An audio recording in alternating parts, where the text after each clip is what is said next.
What is up, boys and girls? We had a boring NFL night. That We did. that Cincy Rams game was painful to watch. Our Puka, anytime first TD, was alive until the second half. That's how bad that game was. But we had a solid day overall. We went up 1.75 units here, 2.3 between Gino and I and DD. So just nice solid day. I was a little bit lighter yesterday. I didn't know we did take Swift. That was arguably one of the easiest bets I've ever had. We had it done in like the second series as over rush yards. That was just mispriced. And obviously he crushed again. I needed to see how the Eagles were going to play. If they were supposed to do that to Tampa. And if they didn't, I was going to be worried. And Burrow is obviously not himself. I mean, you can see he can't scramble. He can't plan to throw. I get they want to win games, but sit him down for a couple weeks, man, and just let the guy get better. It's a long season. Yeah, they did need a win, right? You can't go 0-3 and make the playoffs. Man, home dogs in primetime is kind of dead. And when I say that, I mean it. Like, not that the Tampa Bay didn't win or didn't cover, but the fact that spread opened up. I don't think people really understand this, and this game won't matter anyway.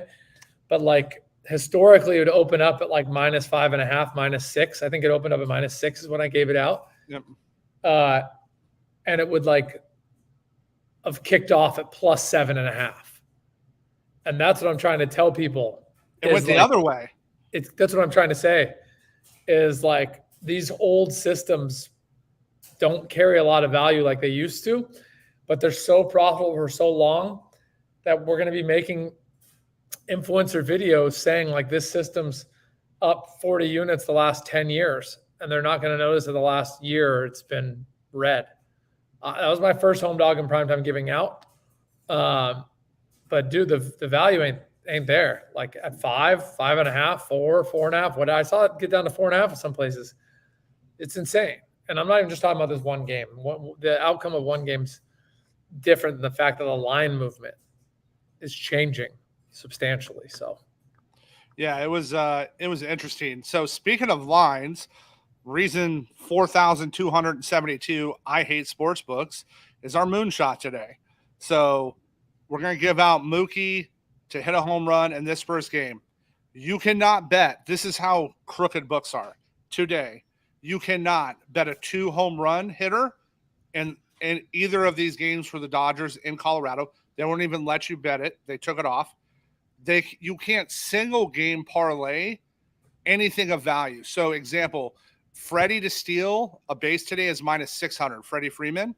If you want to put it in guy has 20 steals this year. If you want to put it in a single game parlay, it goes down to 300. wow. They've just basically really ripped most anything of value today off of these games. At the end of the season, they're not going to let you make any money. So we're just not going to go there much. But Mookie to hit a home run, model's great. He's in Colorado. It's 80 degrees there. He gets Chase. Like, this is as good a home run shot as we have today. Got it. I'll go a little boring. Under 7. Yankees, Toronto, +108. If the Yankees weren't eliminated, I'd also be on the Yankees in this game. There's some great data on the Yankees the last, like, 11 of the last 18 times they've gone up to Toronto. So the only value I see here is on an under. It's an uncomfortable under, guys. Under 7, +108. You're not feeling good the whole game unless it's a nice goose egg both sides or a 1-0 game the whole way. So beware. Be ready to sweat. And then today is our last big, because we doubt these guys pitch twice. Base on balls, got all-star team of the day. So we have 2 monster overs and 1 monster under, but they juiced them all the other way. So George Kirby, who we've hit twice now at a half, he's up to 1.5 today and juiced to like -300 to go under 1.5 walks. Bryce Elder should be at 2.5, but they moved it down to 1.5 and just juiced it up and hopes there's a miracle. The guy doesn't walk 5 people. He's a machine. If you guys have watched this show for any amount of time, I do not give out a lot of -190 plays but this is as much value as it should.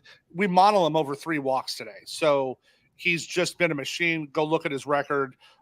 This should be 2.5 for plus, at least even money, but the books won't take it up to there because they basically know they're going to lose. So instead they're trying to get some juice on it, but I think it's worth laying. Fair enough. My OddsJam EV positive play of the day, the Rangers minus 155 money line. I hate giving out free plays and then telling you not to bet them. This is also in DD. The line movement's so suspect, but the Rangers are just substantially better than Anaheim. I get that, Trev, I don't know if you have an opinion on Detmers, but Detmers is a decent pitcher. So, yeah, this one's just – this is a hard one for me to give out. It's there, though, and I respect the hell out of OddsJam. So, minus 155 seems cheap, but, man, do I hate seeing the majority of tickets on Texas and it dropping 13 points. For me, it's the bullpen. The Angels bullpen is done, right? Like done on the slate today, the only team with a worse bullpen on paper, and it's close, is the Royals, and of course the Athletics, because the Athletics are just terrible. But I think they can, even if Reed comes out and throws well, they're going to get to him in the bullpen. Texas has stuff to play for here down the stretch. Yep. I think that's a huge difference, right? No Shohei, no Trout. They release half their team. These guys want to go home, right? Like they're, what I mean? They're done. So I actually really like that Ranger bet today. And then this is another one. This game matters for one team and not the other. And we're going the other side of the Cubs-Braves game today. Justin Steele, over 4.5 Ks at minus 151. This is going to close at 5.5. This will not stay at 4.5 today. If you do not hit this early after watching the show, you will get this at 5.5. They mispriced this out of the gate. This game matters to the Cubs. The Braves are cruising into the playoffs. They just want to stay healthy. They're going to give their starters a couple of bats and probably rotate them out. The Braves are going to start some rookies this week. They're going to have some unique lineups. And this really matters to them. So I like Steele over 4.5 today, even laying it at that juice, because I think it closes at 5.5. I like it, brother.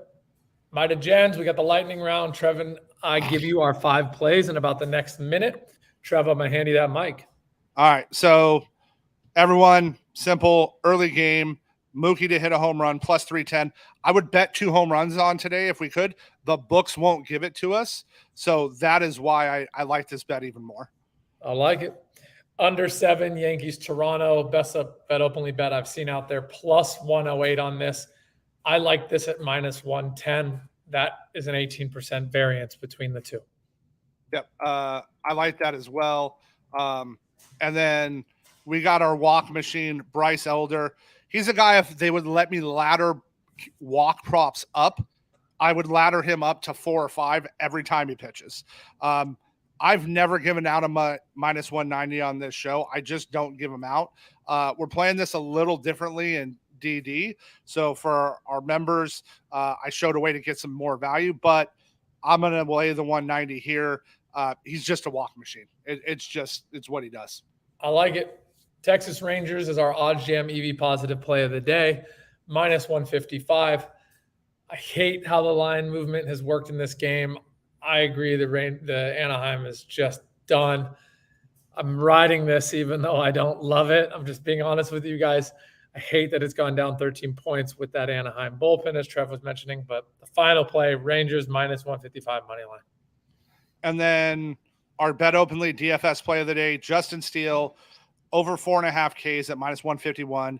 Get this in your plays now because this is going to close at 5.5. This will not stay at 4.5 before game time. So take advantage of it.